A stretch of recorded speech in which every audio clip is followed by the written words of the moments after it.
देखो Helmholtz theorem देखें, Helmholtz theorem क्या कहते हैं, यदि मेरे पास में कोई स्मूथ रैपिडली कोई कर्व है, मतलब स्मूथ का मतलब है जिसमें कोई होल्स ना हो, स्मूथ हो, एकदम चिकना हो, और उसमें मैं क्या ले लूं, कोई एक वेक्टर फील्ड कंसीडर कर लूं। मान लीजिए कोई मेरे पास वेक्टर फील्ड एफ है, तो मैं इसको क्या कर सकता हूं, कर्ल फ्री और डाइवर्जेंस फ्री के फॉर्म में लिख सकता हूं। कर्ल फ्री और डाइवर्जेंस फ्री के फॉर्म में लिख सकता हूं। कर्ल फ्री कैसे कहेंगे, या मैं कहूं इसका स्टेटमेंट लिखेंगे, it state that a sufficient smooth rapidly curve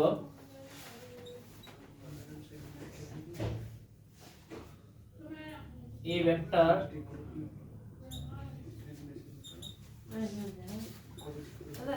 field can be resolved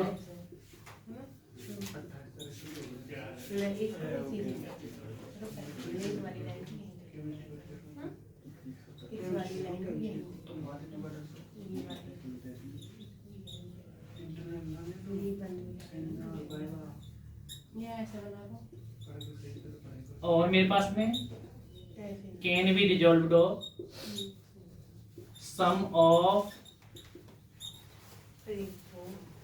the sum of irrotational and solenoid।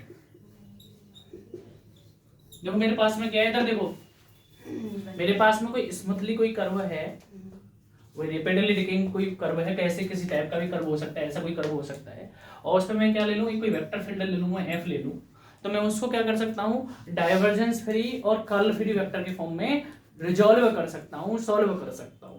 अब मेरे पास में ये क्या हो गया, मेरे पास में कर्ल और डाइवर्जेंस फ्री वेक्टर क्या होगा, यदि मेरे पास में एक कंडीशन मैंने बताई थी आपको, प्रॉपर्टीज बताई थी फिजिकल में, यदि मेरे पास में कोई वेक्टर फील्ड है और ये वेक्टर फील्ड इस कर्व की बाउंड्री पे जाकर के वेनिस कर जाए, वेनिस मींस जीरो हो जाए, तो मेरे पास में मैंने ये बताया था del cross F equal to कितना हो जाए, मेरे पास में जीरो हो जाए। तो मेरे पास में del cross F equal to zero हो जाए तो कंडीशन कौन सी आ जाती है मेरे पास में, इरोटेशनल। आपको मैंने पहले बताया था कि जो क्या है डेल क्रॉस एफ किसको बताएगा, मेरे पास रोटेशनल को बताएगा, समझ में आएगा ना।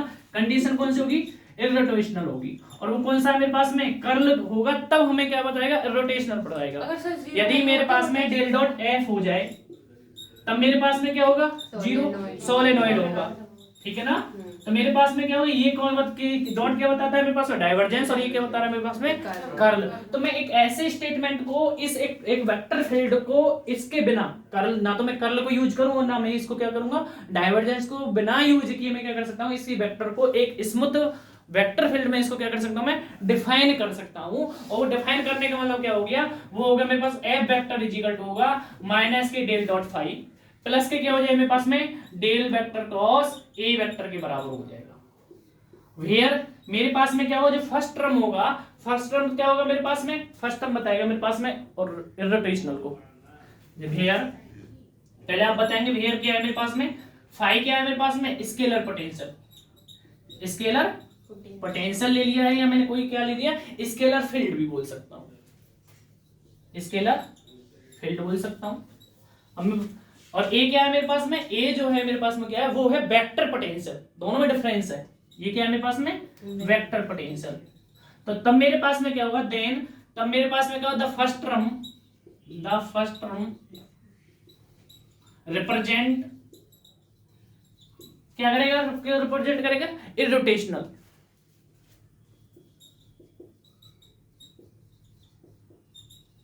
And second term represent the solenoid. अब मेरे पास में क्या होगा, एफ इज इक्वल टू कितना हो सकता है, मैं लिख सकता हूं माइनस के डेल फाइव प्लस के क्या लिख सकता हूं, डेल क्रॉस ए वेक्टर, ये इसको क्या लिख सकता हूं मैं, इररोटेशनल, ये लिख सकता हूं ना,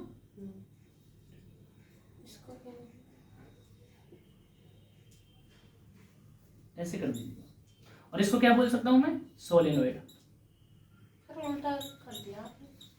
अब मेरे पास में इधर देखें, अब मेरे पास में देखो आपने एक चीज बताई थी, देखो रोटेशनल कब होगा, अब मेरे पास में क्या होगा, इररोटेशनल कब होगा मेरे पास में, जब del cross F equal to क्या हो जाए मेरे पास में, जीरो हो जाए। जब हम इस टर्म को क्या बता रहे हैं बेटा, क्या बता रहे हैं हम इस टर्म को, क्या बता रहे हैं, इररोटेशनल बता रहे हैं। तो इररोटेशनल बता रहे हैं तो इसका मतलब क्या होगा, यदि मैं फर्स्ट टर्म ले लूं और फर्स्ट टर्म का देखूं कि यदि ये टर्म इररोटेशनल है तो इसका कर्ल क्या हो जाना चाहिए, जीरो के बराबर हो जाना चाहिए। इसका मतलब क्या हो गया, यदि मैं क्या करूं फर्स्ट टर्म ले लूं और फर्स्ट टर्म में क्या है इसका, यदि साइन को मैं क्या कर दूं, नेगेटिव ग्रेडियंट को हटा दूं तो मैं क्या करूं इसका कर्ल कर दूं तो क्या हो गया, या मैं कह दूं मेरे पास में क्या दे रखा है, डेल फाई, क्योंकि मैंने नेगेटिव ग्रेडियंट क्या क्या कर दिया मेरे पास में, हटा दिया, केवल साइन बता रहा है वो।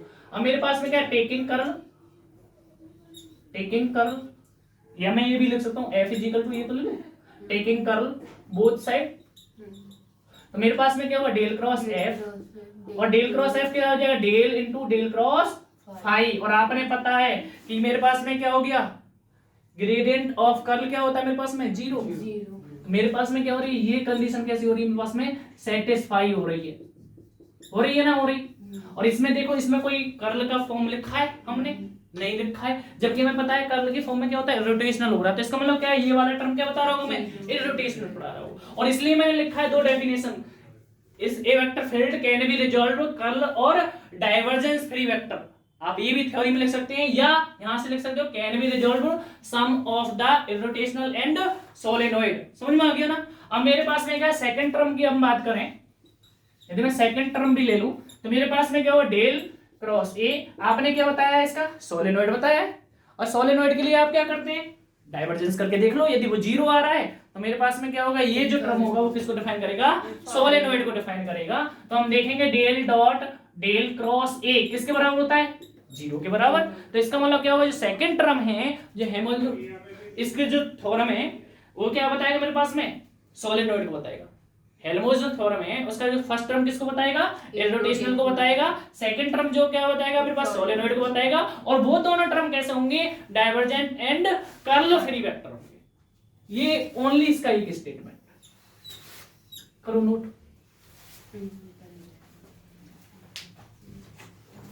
और आपके मैथ में लिख भी रखा होगा, यदि आप स्टेटमेंट में देखेंगे तो मैं कॉर्नर में बता दूं, तुम्हारी प्रॉपर्टी में ये दे रखा होगा, divergent F equal to not equal to zero, ऐसे करके दे रखा है ना, कर्ल एफ इजिकल टू क्या दे रखा है, नॉट इक्वल टू जीरो, ऐसे कुछ करके दे रखा है।